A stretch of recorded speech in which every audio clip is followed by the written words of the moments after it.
Welcome to the access knowledge. आज का जो हमारा टॉपिक है वो है व्हाइट ब्लड सेल्स।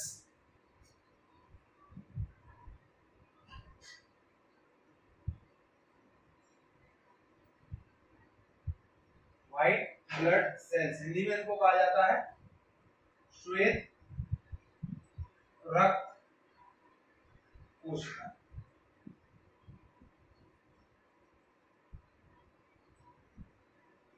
तो व्हाइट ब्लड सेल्स के बारे में हम देखें तो व्हाइट ब्लड सेल्स का एक दूसरा नाम भी होता है जिनको कहा जाता है leucocyte.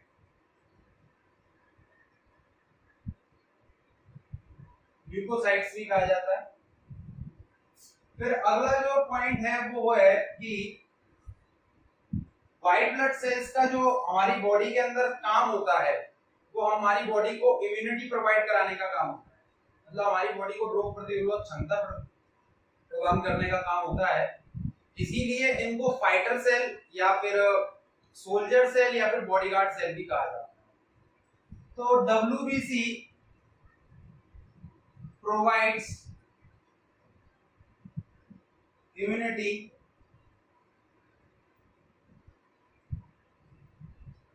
WBCs provide immunity to our body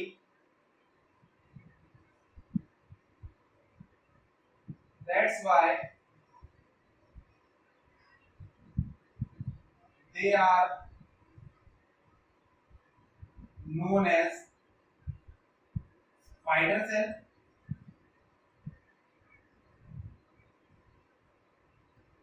bodyguard cell,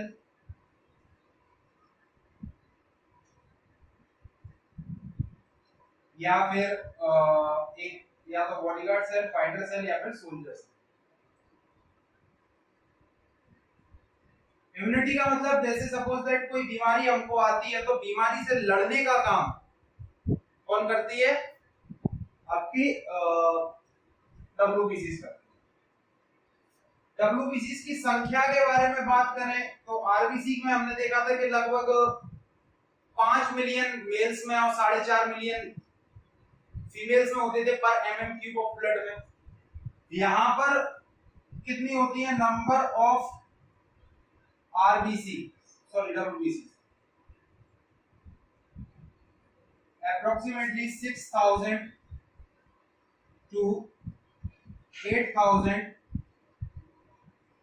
per mm³ of blood।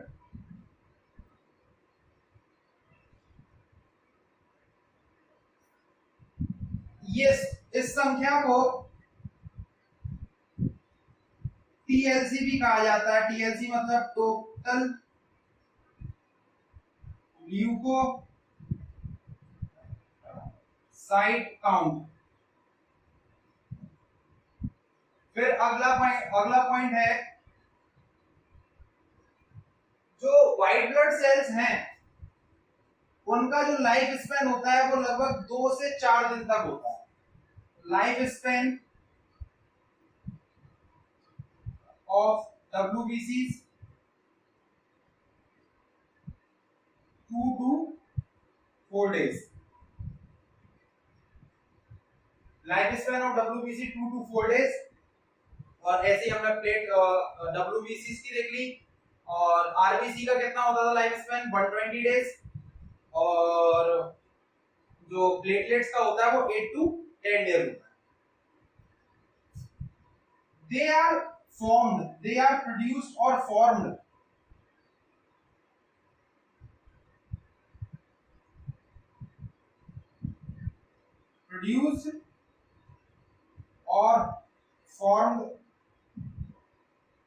in rat bone marrow।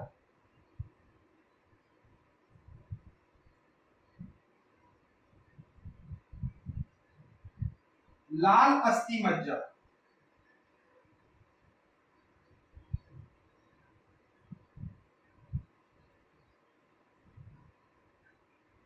अब देखिए कि मतलब WBCs का फॉर्मेशन कहां पर होता है? लाल अस्थि मज्जा में होता है।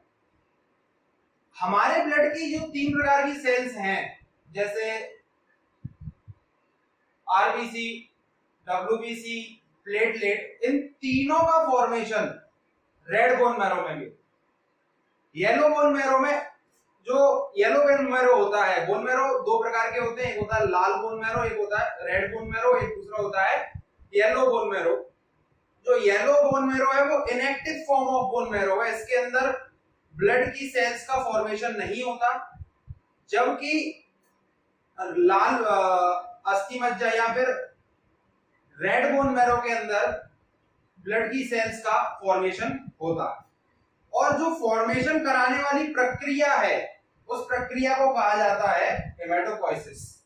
क्या कहा जाता है?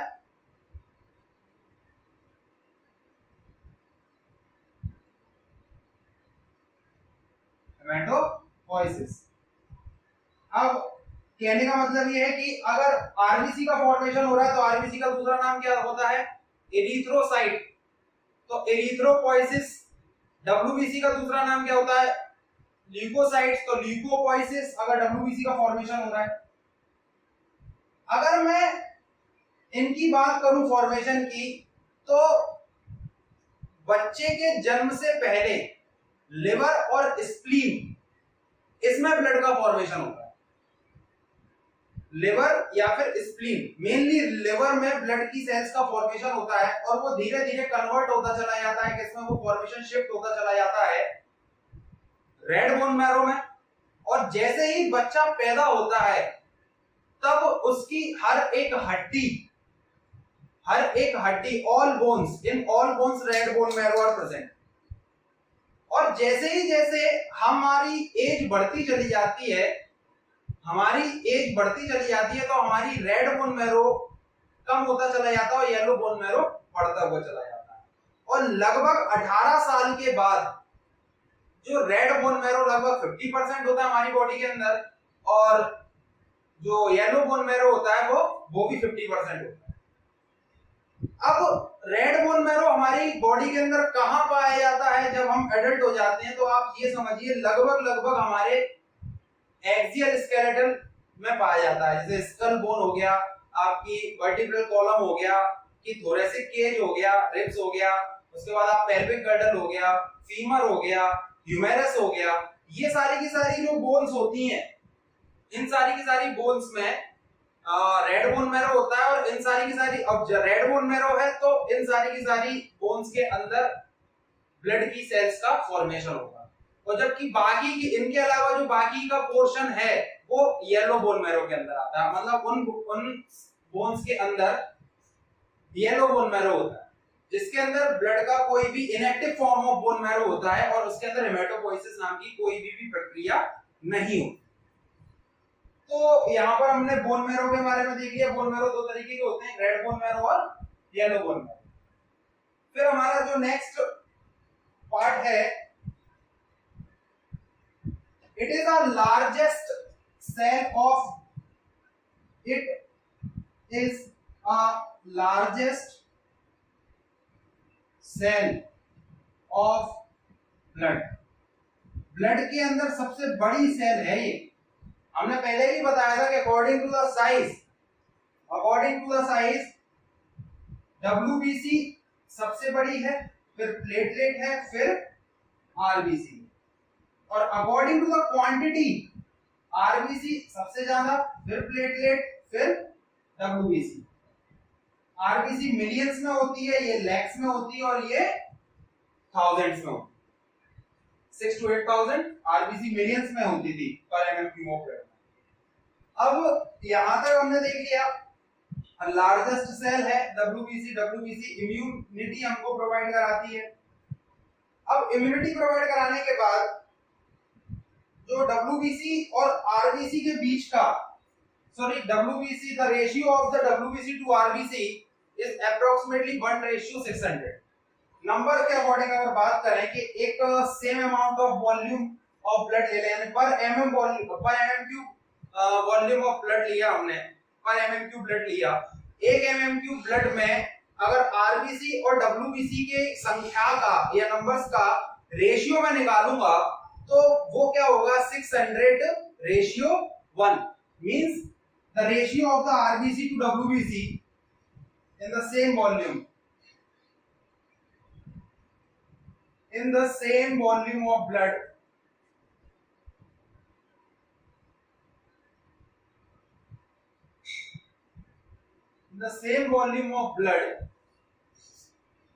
the ratio of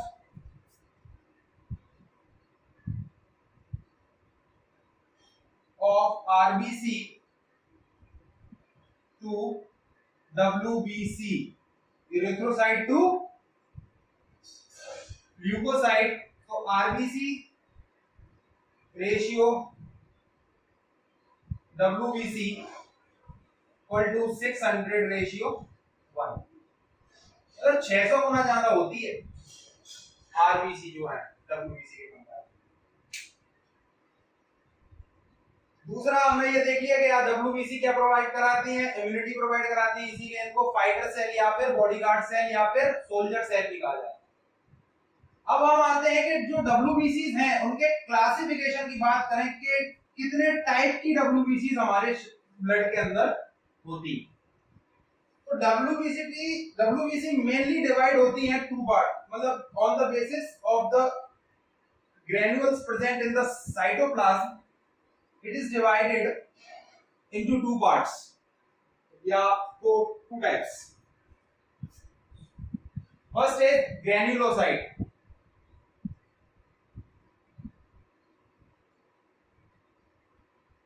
and second is agranulocyte.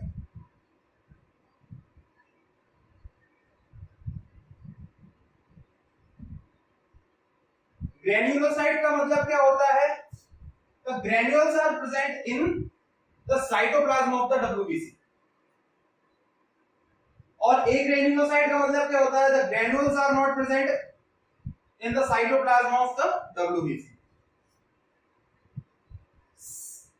कोशिका के या फिर श्वेत रक्त कोशिका के कोशिका द्रव में अगर कण नामक संरचना यानी कण युक्त कण पाए जाते हैं तो उन श्वेत रक्त कोशिकाओं को ग्रेन्युलोसाइट्स कहा जाता है. और एक ग्रेन्युलोसाइट मतलब कण विहीन और ये कण युक्त. ठीक है, इसके अंदर लिखेंगे the granules are found in the cytoplasm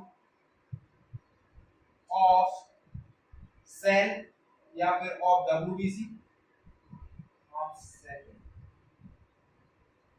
और granules are not found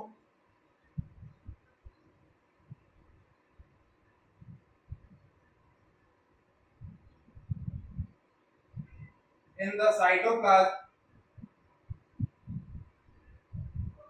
of WBC.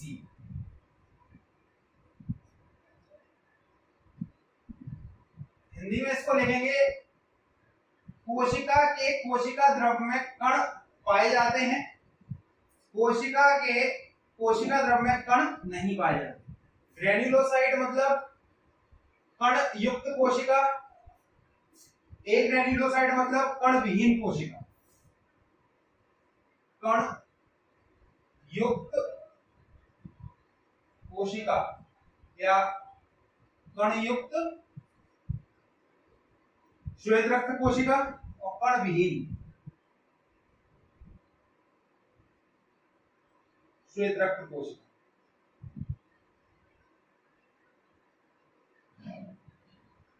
Granulocytes के बारे में बात करें तो ग्रेन्युलोसाइट्स को फर्दर तीन पार्ट में डिवाइड किया था. मतलब ग्रेन्युलोसाइट्स भी पाई जाती है तीन तरीके की हमारे ब्लड में, और वो तीन तरीके की हैं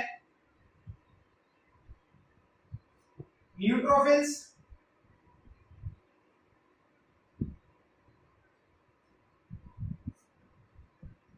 इओसिनोफिल्स,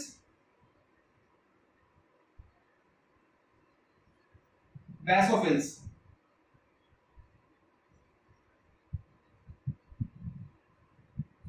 और जो एक ग्रेन्युलोसाइट है वो दो प्रकार की होती हैं, पाई जाती हैं. एक पाई जाती है लिम्फोसाइट, एक पाई जाती है मोनोसाइट. और लिम्फोसाइट भी दो तरीके की पाई जाती हैं. एक होती है बी सेल, बी लिम्फोसाइट, और एक है T lymphocyte.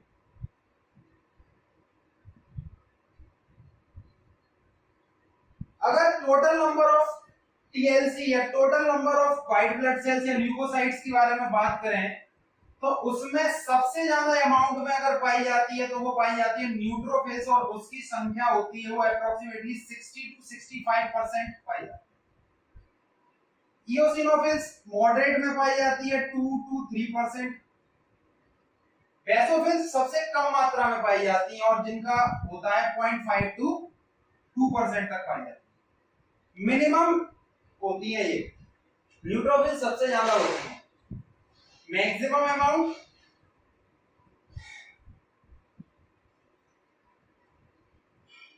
Minimum amount.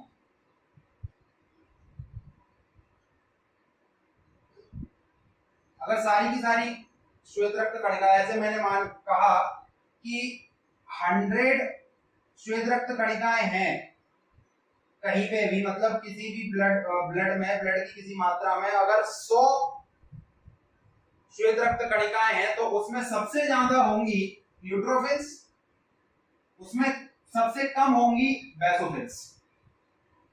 Lymphocyte होती है अप्रोक्सीमेटली 20 to 25%, 20 to 25% तक होती है हमारी लिम्फोसाइट, और मोनोसाइट्स होती हैं 2 to 10%, 2 से 10% तक मोनोसाइट्स होती है।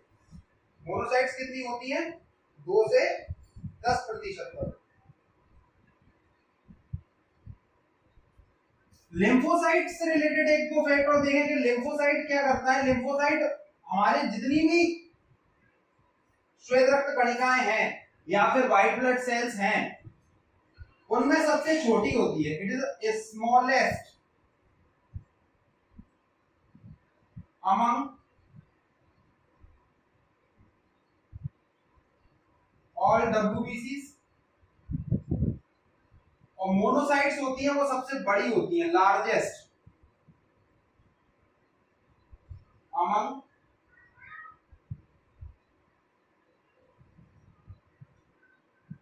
ऑल डब्ल्यूबीसीज, ऑल टाइप ऑफ डब्ल्यूबीसीज में मोनोसाइट्स का जो साइज है वो सबसे बड़ा होता है और लिम्फोसाइट का जो साइज है वो सबसे छोटा होता है। अब हम बात करें कि जो मोनोसाइट न्यूट्रोफिल्स है, तो न्यूट्रोफिल्स के अंदर जो न्यूक्लियस है वो मल्टीलोब होता है। जैसे सपोज दैट ये एक मल्टीलोब होता है, ये एक सेल है जिसके ये मैं बना रहा हूं न्यूक्लियस।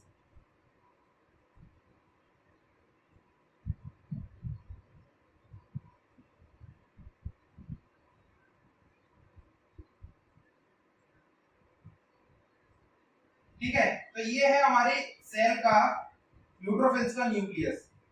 इसके अंदर कई प्रकार, कई लोब्स हैं, और इसके अंदर जो ग्रेनुअल्स पाए जाते हैं वो ग्रेनुअल्स एसिडिक नेचर के भी होते हैं। जिनको मैं लाल कलर से बना रहा हूं वो एसिडिक नेचर के हैं। मैंने कहा कि अगर ग्रेनुलोसाइट है तो उनके साइटोप्लाज्म में, ये साइटोप्लाज्म बाहर जो है वो प्लाज्मा मेम्ब्रेन और बीच में क्या है, न्यूक्लियस है, और ग्रेनुल्स पाए जाते हैं ग्रेनुलोसाइट के अंदर, और न्यूट्रोफिल्स ग्रेनुलोसाइट के अंदर आ रही है। तो कुछ जो ग्रेनुल्स हैं वो एसिडिक नेचर के होते हैं या एसिडिक स्टेन शो करते हैं, और कुछ शो करते हैं बेसिक नेचर।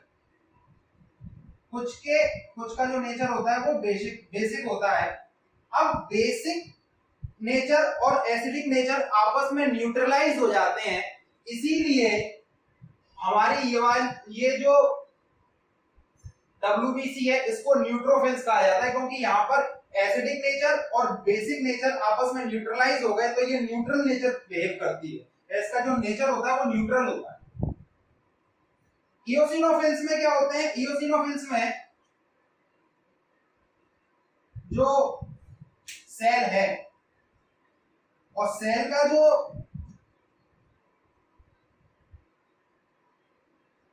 न्यूक्लियस है वो मल्टी लोब का होता है।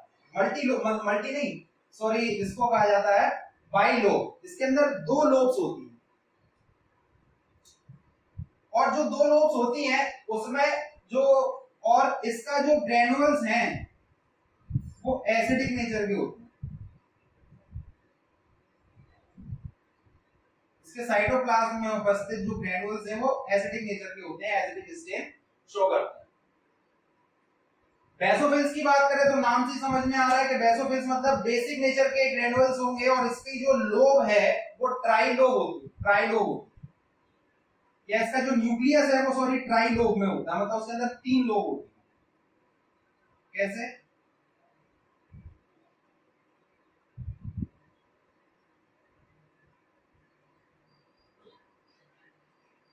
तीन लोब हैं, और इसके जो ग्रेनुअल्स हैं वो बेसिक नेचर के होते हैं, और इसी वजह से इसका जो नाम है वो बेसोफिल्स पड़ा। लिम्फोसाइट के अंदर जो न्यूक्लियस होता है वो राउंड शेप का होता है, और उसका जो साइटोप्लाज्म का साइज है वो बहुत छोटा होता है। तो न्यूक्लियस का जो साइज है वो राउंड शेप न्यूक्लियस है, राउंड शेप न्यूक्लियस। और जो मोनोसाइट्स हैं, मोनोसाइट्स का जो न्यूक्लियस है वो किडनी शेप या फिर बीन शेप का होगा, बीन शेप, बीन। और किडनी शेप न्यूक्लियस। अगर मैं इनके फंक्शंस की बात करूं, यहां पर मैं फंक्शंस को लिख देता हूं।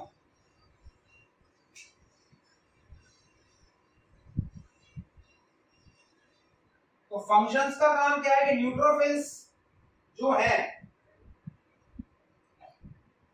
न्यूट्रोफिल्स जो है वो बैक्टीरिया को किल्स, बैक्टीरिया,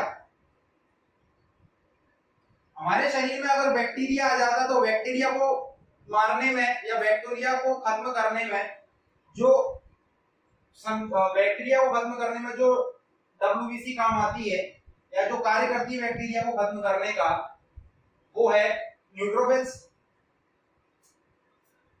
बेसोफिल्स क्या करती है कि बेसोफिल्स 3 तरीके के केमिकल्स को सीक्रेट करती है, हिस्टामिन,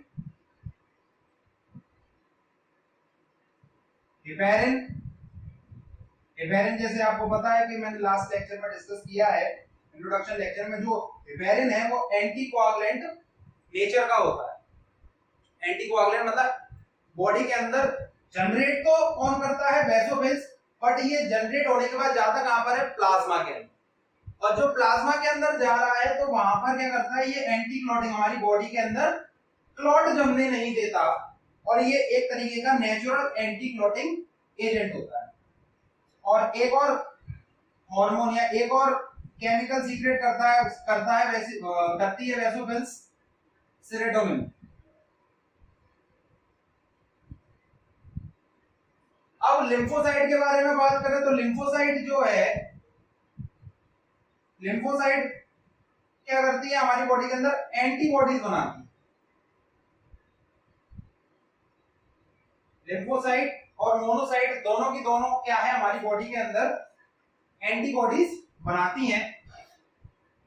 और इओसिनोफिल्स, यहां पर अगर मैं एक चीज नोट टाइप का लिख देता हूं, जगह नहीं है इसीलिए, कि eosinophils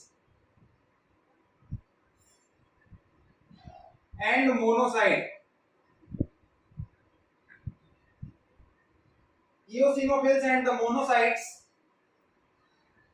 are phagocytic in nature.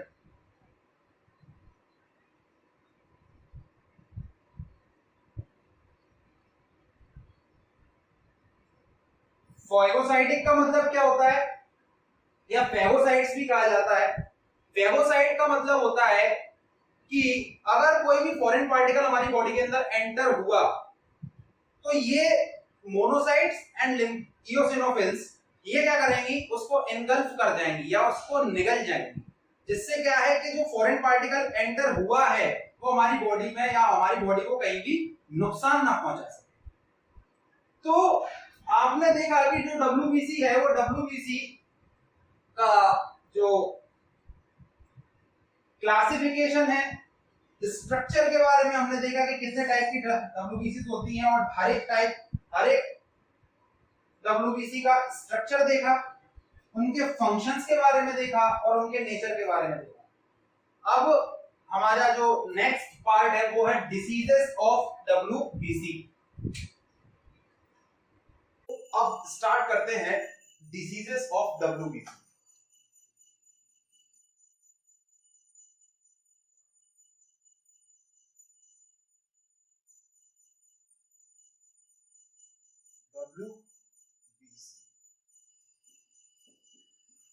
बहुत प्रकार की बीमारियां आती हैं, पर एग्जाम पॉइंट ऑफ व्यू से जो जनरली क्वेश्चंस पूछे जाते हैं उनके बारे में थोड़ा सा अपन डिस्कस करेंगे कि अगर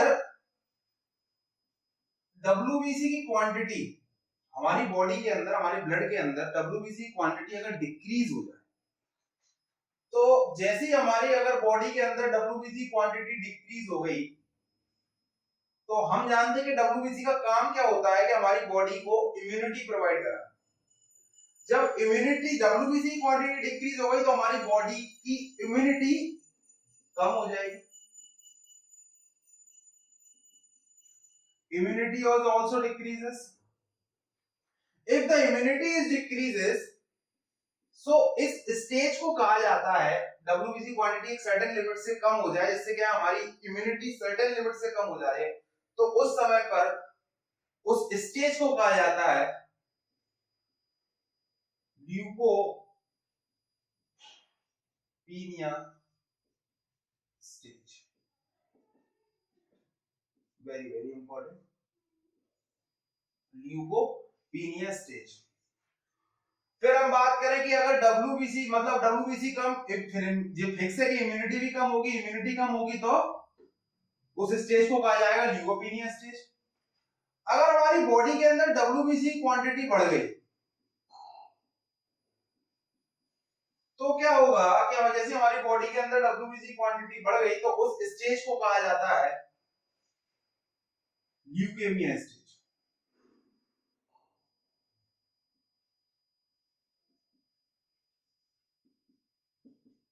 उस स्टेज को कहा जाता है ल्यूकेमिया स्टेज। ल्यूकेमिया को ही अगर अपन कहें तो ब्लड कैंसर कहा जाता है।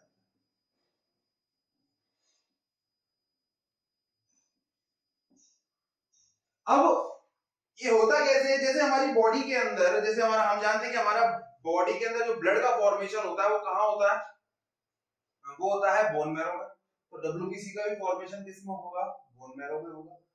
जब बोन मैरो में से WBC की क्वांटिटी बहुत ज्यादा बनने लगे और WBC नॉर्मल ना होके एबनॉर्मल हो, मतलब जो नॉर्मल कंडीशन में WBC नॉर्मल कंडीशन में जो जनरेट होती है वैसी ना होके कुछ एबनॉर्मल कंडीशन वाली जनरेट करे, तो वो क्या करेगी, वो क्या करती है, एक तरीके का, जैसे ही वो एबनॉर्मल WBC जनरेट हो रही है, बहुत ज्यादा क्वांटिटी में जनरेट हो रही है।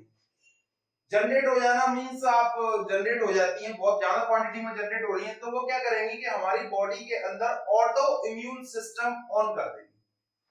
एक टर्म होता है auto immune system.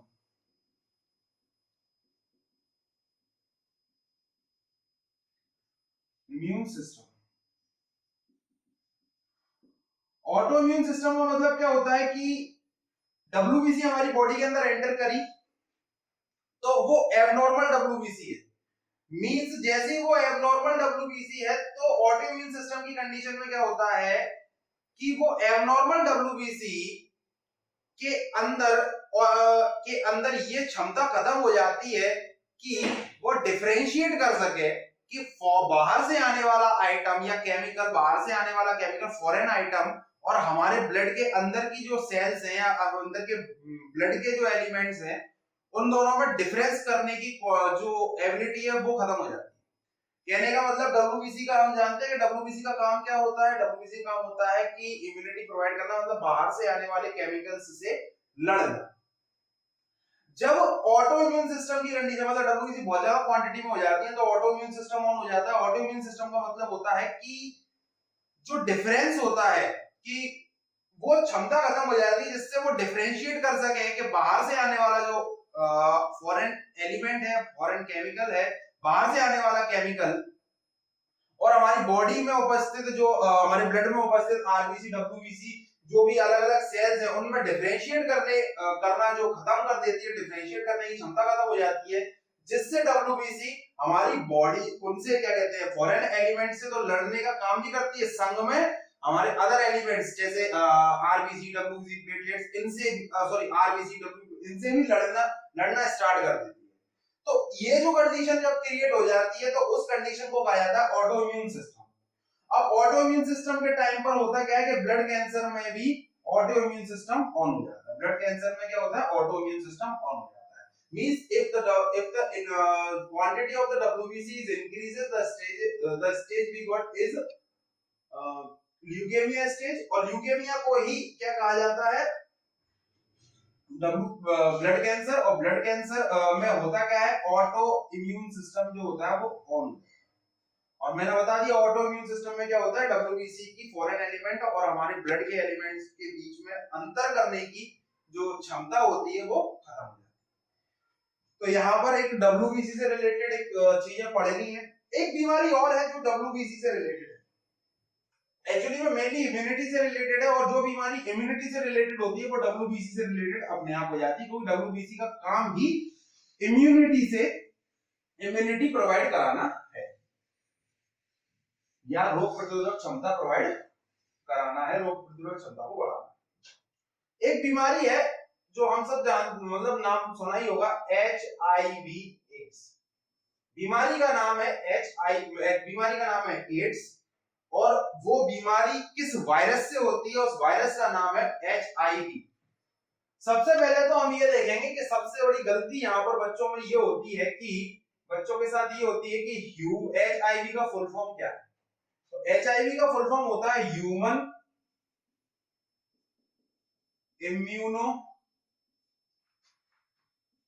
Deficiency.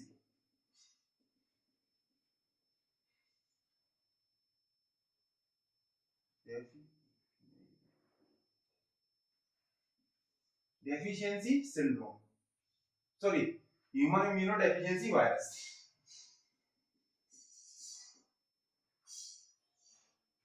Full form generally आदमी क्या लिख देता है, बच्चे क्या जैसे full form of HIV option में आएगा human immuno virus, human immuno deficiency virus, और दो अदर ऑप्शन दे देंगे, तो जनरली बंदा लगाता है HIV है तो ह्यूमन इम्यूनो वायरस होगा, पर वो सीधा गलत हो जाएगा। इसीलिए ये डेफिशिएंसी जो शब्द है इसको जरूरी याद रखना चाहिए। आई का फुल फॉर्म है इम्यूनो डेफिशिएंसी, ये deficiency is very important, deficiency याद करना जरूरी। अब ये तो वायरस का नाम है, एक इससे होने वाली जो बीमारी का नाम है वो है एड्स। इसका फुल फॉर्म है acquired immuno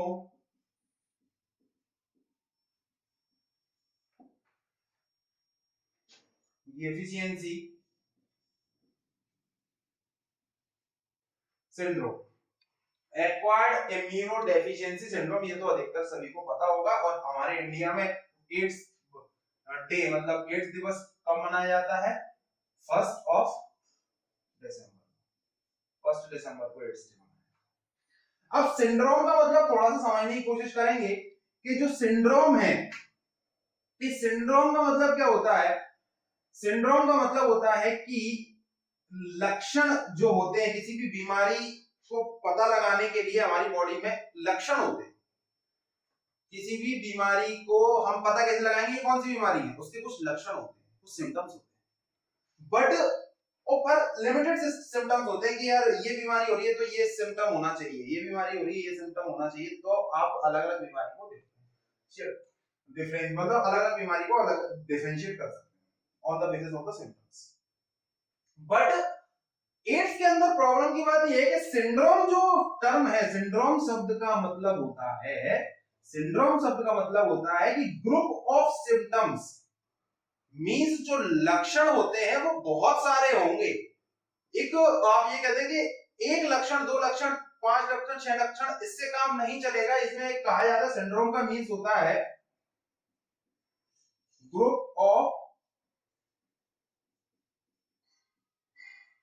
symptoms, group of symptoms, लक्षणों का समूह।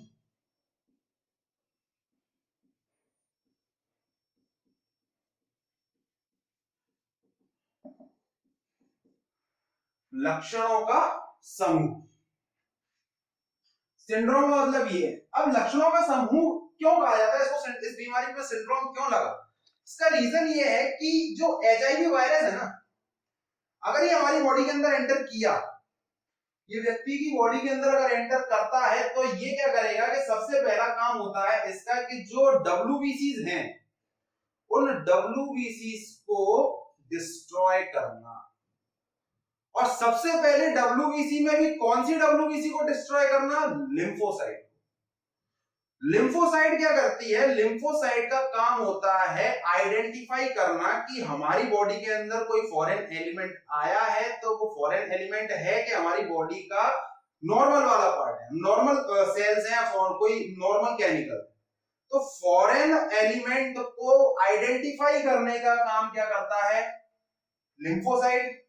और ये एचआईवी वायरस जैसी एंटर होगा, लिम्फोसाइट को खत्म कर देगा। तो क्या होगा, हमारी बॉडी के अंदर बाकी की जो डब्ल्यूबीसी है उनको पता ही नहीं चलेगा कि इम्यून जो एचआईवी है, जो कोई फॉरेन एलिमेंट हमारी बॉडी के अंदर एंटर किया। पहली बात। और लिम्फोसाइट में भी कौन सी लिम्फोसाइट? T lymphocyte.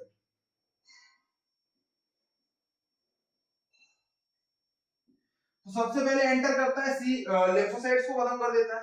अब हम देखो लिम्फोसाइट्स खत्म, फिर उसके बाद वो धीरे धीरे इवॉल्व होता चला जाता है। इवॉल्व होते होते क्या करेगा, जैसे ही वो इवॉल्व होगा, वो इवॉल्व होते होते क्या करेगा, हमारी बॉडी की अदर जो लड़ने वाली डब्ल्यूबीसीज हैं उनको भी खत्म कर देगा, उनको भी डिस्ट्रॉय कर देगा। जैसे ही हमारे लिम्फोसाइट्स को खत्म किया, तो वो उनका आइडेंटिफिकेशन, बीमारी का आइडेंटिफिकेशन करना, मतलब बीमारी का नहीं, फॉरेन एलिमेंट का आइडेंटिफिकेशन करने का काम हो जाएगा खत्म।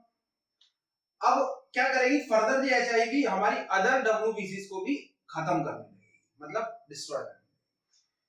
तो ये क्या होगा कि एचआईवी क्या करता है, हमारी डब्ल्यूबीसी को एंड मतलब खत्म करने लगता है, डिस्ट्रॉय करने लगता है। अगर डब्ल्यूबीसी हमारी बॉडी के अंदर खत्म होने लगेंगी, एंड होने लगेंगी, डिस्ट्रॉय होने लगेंगी, तो होगा क्या कि हमारी बॉडी का इम्यून सिस्टम भी डाउन होगा। और जब इम्यून सिस्टम डाउन हो जाएगा, तो हमको कोई सी भी बीमारी लग सकती है, उसके लक्षण कोई से भी हो सकते हैं, कोई सी भी बीमारी लग सकती है। इसीलिए इम्यून सिस्टम अगर वीक है, तो आपको कोई सी भी बीमारी, व्यक्ति को कोई सी भी बीमारी लग सकती है। इसीलिए उस समय पे कहा जाता है सिंड्रोम का मींस ग्रुप ऑफ सिम्टम्स, मतलब आप कह नहीं सकते कि कौन सी बीमारी का अलग अलग बीमारियों के अलग अलग लक्षण हो जाते हैं। इसीलिए एड्स के अंदर ये प्रॉब्लम है। अगर हम बात करें कि एड्स सबसे पहले खोजा गया था, सबसे पहले एड्स की बीमारी किसी, मतलब एड्स आया, एचआईवी आया, तो वो आया 1981 in USA, first time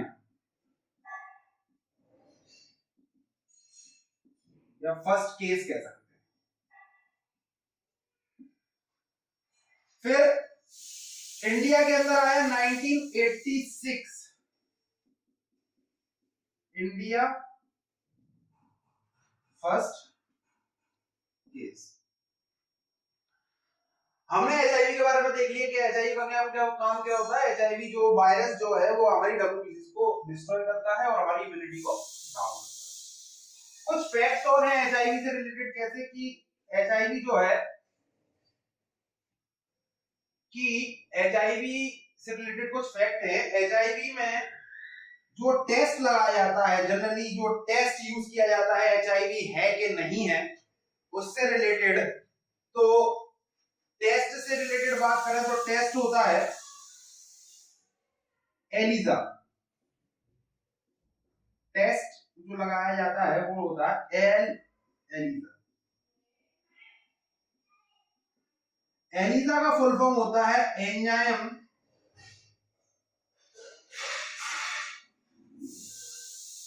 link immuno sorbent acid. Enzyme linked immuno sorbent acid full form इसका ये होता है। जनरली ये टेस्ट यूज किया जाता है। फिर हम बात करें कि एचआईवी में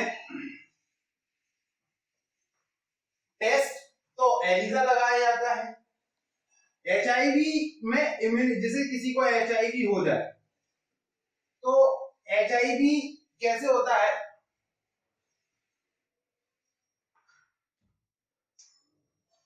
तो कि अगर हो जाए तो जो दवाई दी जाती है उसकी मतलब एक ऐसा ड्रग दिया जाता है जो जनरली दिया जाता है कि जो बॉडी की इम्यूनिटी को थोड़ा सा बढ़ा देता है। तो वो drug use in HIV for HIV patient.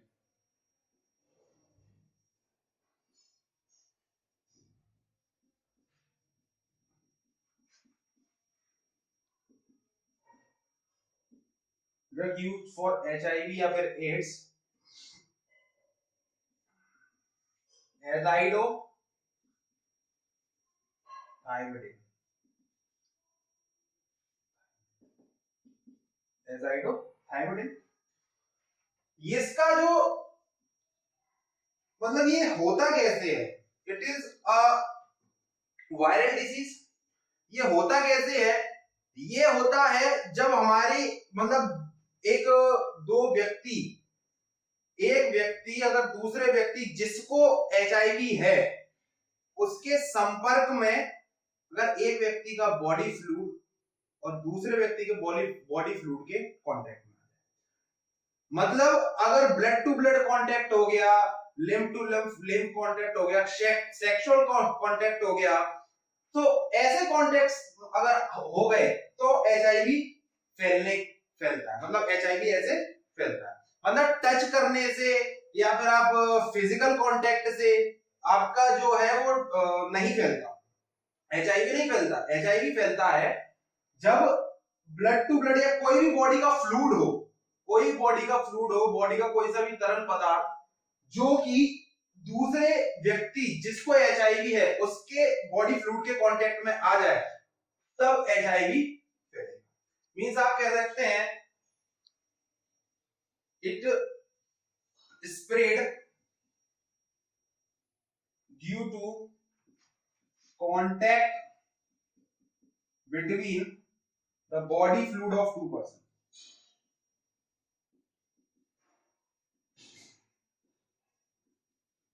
To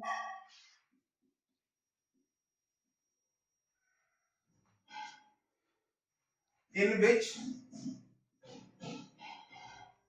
one person is infected by HIV। ये इन्फेक्शन मतलब ऑलरेडी HIV जिसको है उसके अगर उनके बीच में body fluid contact, body fluid कौन कौन से हो सकते हैं, बॉडी फ्लूइड हो सकते हैं आपके blood, lymph, etcetera. Blood to blood contact example के तौर पे ये कैसे हो जाएंगे, यूजिंग infected needle,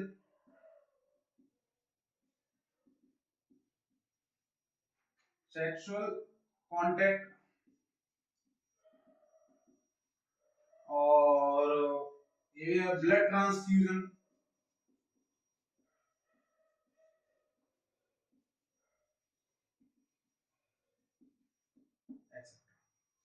ये एग्जांपल इससे अपना ये इस तरीके से कर सकते। यहां पर अपना WBC से रिलेटेड जितनी भी चीजें हैं हमने कवर की हैं। और अब हमारा जो नेक्स्ट टॉपिक है वो है प्लेटलेट।